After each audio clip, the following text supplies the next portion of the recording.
Fala galera! Depois de milênios orbitando Marte, um asteroide gigantesco chamado Pi acaba avançando em direção à Terra e com o impacto previsto para daqui a 8 anos, significa o fim da humanidade. Com o mundo inteiro em pânico agora, a ONU começa a discutir as situações e acaba autorizando a China a liderar um projeto Escudo Lunar das Nações Unidas, ou o NMS. O plano é justamente construir uma base enorme na Lua, equipar ela com uma super arma nuclear chamada Cosmic Striking Hammers para destruir o asteroide Pi e usar a órbita lunar para poder, como se fosse um escudo ali, né, para proteger a Terra dos destroços resultantes. Yui se candidata para participar da missão lunar, mas o entrevistador não se impressiona com ele, que descreve como se fosse um homem do meio ali, sendo mediano, né? Em vez de uma posição de engenharia maior, ele recebe uma vaga na manutenção. Desesperado para ir, Yui aceita esse cargo e logo tá no caminho da Lua com uma tripulação completa de astronautas. 8 anos de trabalho árduo se passaram e a equipe finalmente lança a super arma, celebrando tudo. No entanto, a atenção do Yui tá voltada para Langsing, que é a comandante da base, né? Porque ele tem uma quedinha por ela. E em um tempo livre ele acaba praticando ali como se confessar os sentimentos para ela sempre que a porta tá ali de boa e tal, mas Langsing nessa hora nem sabe quem ele é. Algum tempo depois, Yui tá no seu quarto ouvindo uma música, tentando escrever uma boa carta de confissão, enquanto Langsing recebe a notícia terrível. Uma tempestade solar desviou um dos mísseis e alguns fragmentos do asteroide escaparam da órbita lunar. Em 27 minutos, esses pedaços iriam destruir a base. Langsing imediatamente soa o alarme e ordena a evacuação, mas Yui tá com os fones de ouvido, ele não ouve nada e fica lá no quarto dele. Todos os astronautas correm para os foguetes de evacuação abandonando a Lua, só que o Yui olha pela janela e percebe que estava acontecendo tarde demais. Ele tenta correr para um veículo e dirige o mais rápido possível, mas todos os foguetes já partiram, menos um. Yui acelera tentando usar o rádio, mas os destroços estavam próximos demais, atrapalhando o sistema de comunicação. Diante de uma cratera, ele decide tentar um salto e acaba desviando e caindo lá dentro. Nesse instante, Langsing lança o último foguete, deixando Yui preso na Lua. Acontece que ele sai da cratera e começa a correr, tentando desviar dos destroços dos asteroides que estão caindo ao redor dos pedaços da base, né, que se destroem à sua volta. No final, ele acaba derrubado mais uma vez. Ele tenta pular para se esconder em uma outra cratera, mas é atingido novamente e desmaia. Enquanto ele está inconsciente, um enorme fragmento do asteroide vai em direção à Terra, e quando Yui desperta,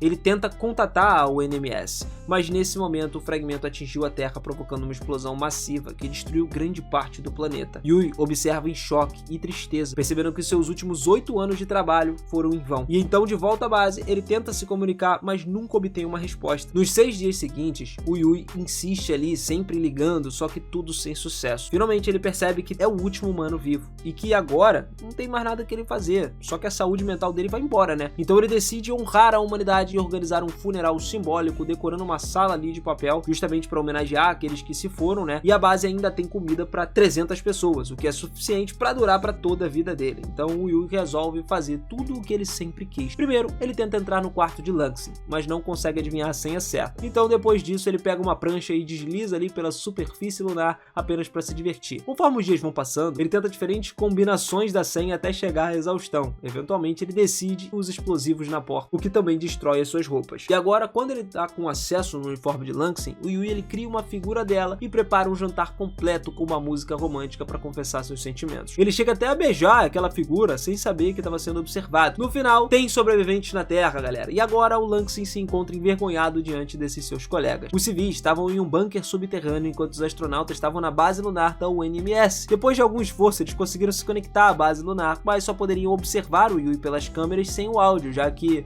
o rádio não estava funcionando. Devido à escassez dos recursos na Terra, seria necessário 2 anos para reparar o sistema de comunicação e ainda mais tempo para poder resgatar o cara. O presidente da UNMS decide que eles podem usar essa situação para se inspirar, né, inspirar toda a população e compartilhar uma atualização com eles. O impacto do asteroide fraturou as placas tectônicas, causando tsunamis que inundaram 30% das massas da Terra. Ou seja, as cidades foram cobertas por cinzas vulcânicas e gases tóxicos e logo elas restariam só plantas e animais ali. Nos bunkers, as pessoas elas tentaram cultivar plantas em vasos e tal, mas era muito difícil manter essas plantas vivas sem luz solar. Fora as doenças e a depressão que se espalharam entre os sobreviventes, que recebem apenas refeições básicas para sobreviver. Alguns, inclusive, começam a perder o cabelo. O presidente, então, decide transmitir a vida de Yui na base lunar para oferecer a esperança aos sobreviventes. Como não tem o áudio, né, eles contratam até um dublador para dar voz ao Yui, criando uma imagem heróica dele. Langsing faz um anúncio avisando os sobreviventes sobre a transmissão que começaria em 30 dias. Alguns não acreditam e desaparecem misteriosamente. Algumas semanas depois, Yui tá deprimido deprimido e pensando em desistir, ele vai até o armazém buscando um remédio e encontra um pacote de comida no corredor. Quando ele abriu a porta do armazém, ele fica chocado ao ver uma figura que parece uma mulher, mas ele descobre que é na verdade um canguru deixado pela divisão de pesquisa. Nesse momento a transmissão ao vivo começa para todos na Terra e eles veem o canguru lá, né, o negócio doido.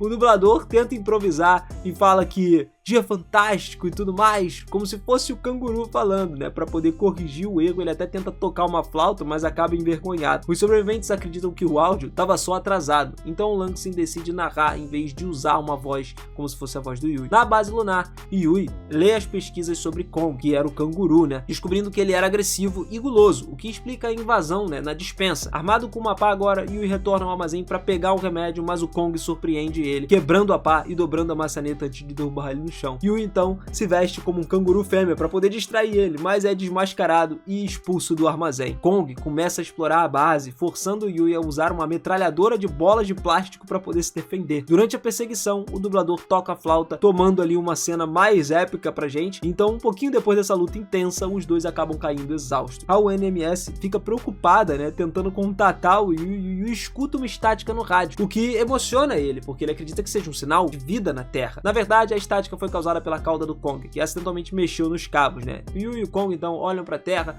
percebendo que eles podem ter uma chance de voltar e concordam em uma trégua. Embora Kong golpeie ele por uma diversão, né? Mais de 200 dias se passaram ali e Yui nunca tentou algum contato com a Terra. Ele e o Kong simplesmente estabeleceram uma rotina e o Yui disse que agora eles são uma família. Com a Terra sem perspectiva de resgate, o Yui decide modificar a antiga nave Apollo 18 para tentar voltar por conta própria. Enquanto a UNMS discute maneiras de ajudar ele, o Yui e o Kong encontram Apollo e confirmam que ela funcionaria depois de reparos. A nave acaba sendo levada para a base e as pessoas da Terra acompanham o trabalho árduo de Yui. A UNMS descobre que ele é na verdade um engenheiro, o que explica a sua capacidade. No entanto, o Yui percebe que Apollo só pode carregar um determinado peso ali, e enquanto o Kong passa muito mais desse peso, ele não tem opções. Ele vai ter que tentar abandonar o Kong na Lua, mas o Kong persegue ele de volta. Determinado, Yui então pesquisa um sistema de propulsão mais forte e descobre que o protótipo da super arma ainda estava armazenado em outra base. Então Yui e o Kong partem numa longa jornada lunar carregando os suprimentos ali, mas eles param à noite para recarregar, né, o veículo solar, e a viagem é muito longa, porque a base está do outro lado da Lua, e a UNMS acaba temendo que o Yui não sobreviva ao ciclo lunar de apenas 14 dias de sol. Logo eles percebem que ele estava dirigindo na direção oposta, seguindo a luz solar, e que isso prolongaria sua viagem, mas garantiria que ele não ficaria preso no escuro. Com 41 dias para alcançar a base, Yui e Kong enfrentam os desafios físicos e mentais da sua jornada, que começa com uma aventura divertida, mas logo afeta a saúde mental dos dois. Um dia, Yui acorda e encontra Kong dirigindo ali e conversando, mas logo percebe que isso é só um sonho. Depois de alguns contratempos, a dupla finalmente chega à antiga base. Yui encontra uma ogiva lá e cuidadosamente ele abaixa ela, mas o Kong começa a apertar várias vezes o botão, deixando Yui em pânico. Felizmente, esse era só um programa de inspeção. E para evitar novos problemas, o Yui tranca o Kong no porta-malas para ele não atrapalhar em nada, né, antes deles começarem a viagem de volta, e começa a tocar uma música como distração, o que impede ele de notar que o porta-malas se solta do carro. Centenas de milhas depois, o Yui percebe que o Kong já não tá mais com ele. No início, ele até hesita, né, se vai voltar, não vai e tal, porque perderia a luz do sol, mas a culpa acaba consumindo ele e ele decide resgatar Kong. Todos na Terra comemoram essa decisão e o Kong expressa sua felicidade lambendo o Yui. Lá na UNMS, Langsing ordena que a equipe tente contatar um antigo cão lunar abandonado em uma outra missão com a esperança de que possa ajudar Yui. Enquanto isso, Yui e Kong compartilham ali, continuando a sua viagem, né, sem pausas para dormir, com receio de perder a luz do sol. Depois de mais de 50 horas acordados, eles percebem que a luz está se afastando, mas eles decidem acelerar. A temperatura começa a cair drasticamente e Yui liga o aquecedor, o que consome ainda mais a bateria do carro. Então, com só 35 milhas ali de distância, né, até a base, o carro para. E aí o Yui tá exausto, sai literalmente para esperar o fim. Mas nessa hora, a UNMS finalmente consegue fazer o cão lunar se mover. Mas ele ainda tá longe demais. Eles tentam fazer ele saltar uma cratera com um atalho ali, só que o cão acaba caindo e se quebrando. Enquanto o Yui contempla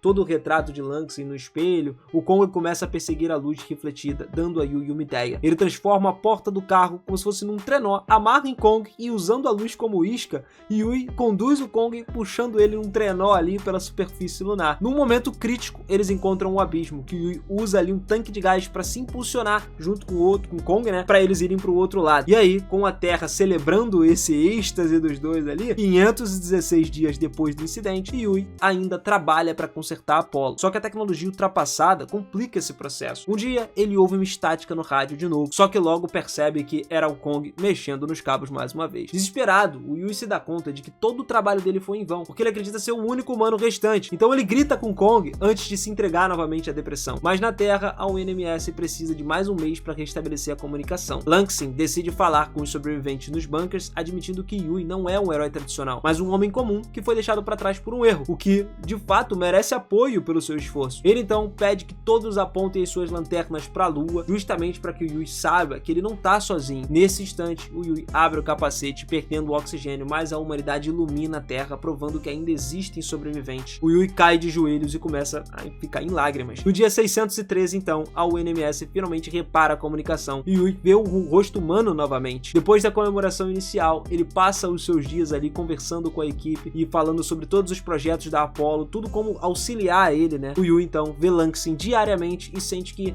eles estão se tornando amigos, né? Uma noite, depois de terminarem os reparos, Yui acaba revelando que inicialmente recusou o cargo de manutenção, mas o sorriso de Langsing acabou mudando a decisão dele. Emocionada, Langsing confessa que durante a evacuação viu Yui na cratera e abandonou ele para poder salvar todos os outros. Enquanto isso, algo no espaço se aproxima da Terra. No dia seguinte, Yui e Kong finalmente embarcam na Apollo e deixam a Lua. Depois de um começo turbulento, eles acabam entrando em órbita e a Terra comemora. Horas depois, eles chegam da estação lunar e começam a procurar as cápsulas de escape. Só que a Terra recebe uma notícia terrível. Outro grande pedaço de asteroide que estava orbitando a Lua foi empurrado para fora da órbita pelos destroços restantes e agora estava vindo em direção à Terra. Então eles chamaram esse fragmento de Pi Plus, e ele tem o potencial de destruir o que resta da humanidade. A equipe percebeu que só Yui pode salvar eles, mas para isso ele teria que pilotar a ogiva em direção ao asteroide, enfrentando grandes chances de morrer nesse processo. Langsing se oferece para conversar com Yui, transmitindo a conversa ao vivo. No entanto, Yui já ouviu tudo e acabaram deixando o microfone ligado, e ele tá pronto para se sacrificar para proteger Langsing e toda a humanidade. Enquanto então os sobreviventes são orientados a se abrigarem nos bunkers, Yui se despede emocionalmente de Kong, mandando ele de volta para a Terra numa cápsula de escape. Depois ele decola da Apollo lá e logo percebe que o campo dos meteoritos no caminho dele estava chegando. Yui se concentra em pilotar a nave para evitar os meteoritos, enquanto Apollo ganha velocidade, só que a nave acaba sendo atingida e causa uma rotação fora de controle, danificando um dos propulsores. Sem saber como reagir, Yui recebe instruções de Langsing nesse momento, que sugere abrir a porta para que a despressurização aconteça, né, e compense o movimento de rotação. Só que a porta já estava emperrada e Yui começa a chutar a escotilha até que ela finalmente se abre, fazendo a Apollo parar de girar. Quando ele recupera o controle, o Yui vê o motor da nave flutuando para longe, deixando a Apollo sem energia. Ou seja, sem outra opção, ele decide mover a ogiva manualmente. Antes de sair da nave, Yui diz a Langsing que não culpa ela por deixar ele para trás e pede que ela transmita ao vivo o seu último momento. Em um gesto de despedida, ele deixa a nave e prepara a ogiva, literalmente proferindo um discurso sincero para todo mundo com a sua despedida para a humanidade. Na Terra, todos começam a chorar, enquanto Yui usa seu jetpack para guiar a ogiva em direção aos asteroides. Enquanto isso, a cápsula de Kong pousa no oceano. Nos últimos minutos, Yui começa a cantar. A pressão do asteroide começa a danificar o seu traje, mas ele não desiste. Quando chega perto o suficiente, ele pede a Langsing em prantos, né, para que ative o explosivo. A explosão destrói o asteroide e os sobreviventes saem dos seus bunkers para assistir a chuva de meteoritos, símbolo de que eles estão seguros, mas também da morte do Yui. Mais de 10 anos se passaram, a humanidade continua trabalhando incansavelmente para reconstruir a Terra e restaurar a sua beleza. Ainda tem muito para ser feito, mas agora todos podem aproveitar o ar fresco da Terra. Ou seja, o presidente nessa hora se aposentou e o Kong tem uma estátua na sua homenagem também. Ele vive numa reserva junto com os outros cangurus. Enquanto isso, Langsing viaja com uma nova equipe de astronautas para a Lua, onde eles limpariam a antiga base. Quando ela olhou para o céu lunar, ela imagina Yui ao seu lado, observando um anel planetário formado ali por todos os restos da Pi Plus ao redor da Terra. Bom, família, assim nós finalizamos mais um filme aqui no canal. E se você curtiu, não esquece de caprichar no like, de se inscrever no canal e ativar o sininho para você me ajudar aqui e a gente continuar acompanhando mais histórias como essa daqui para frente, beleza? Eu fico por aqui, aquele forte abraço e até mais. Valeu!